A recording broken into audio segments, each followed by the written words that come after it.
আরব আমিরাতে 2026 সালের পবিত্র রমজান ও ঈদ উল ফিতরের সম্ভাব্য তারিখ ঘোষণা করেছে এমিরেটস অ্যাস্ট্রোনমিক্যাল সোসাইটি। গণনা অনুযায়ী আগামী বছর অর্থাৎ 1447 হিজরি সনের রমজান মাস শুরু হতে পারে 18 ফেব্রুয়ারি।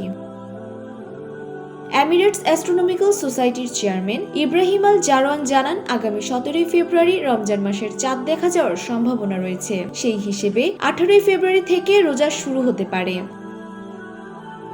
এবারে রমজান মাস 29 অথবা 30 দিনের হতে পারে বলে জানানো হয়।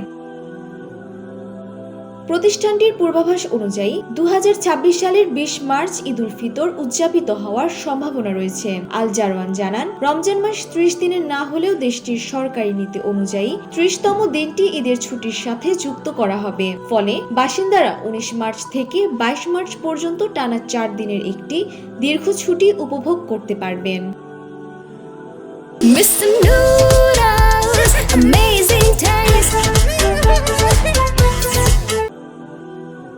বছরের মাঝামাঝি সময়ে ঈদুল আজহা উপলক্ষে আরও দীর্ঘ ছুটির কথা বলেছে সংস্থাটি।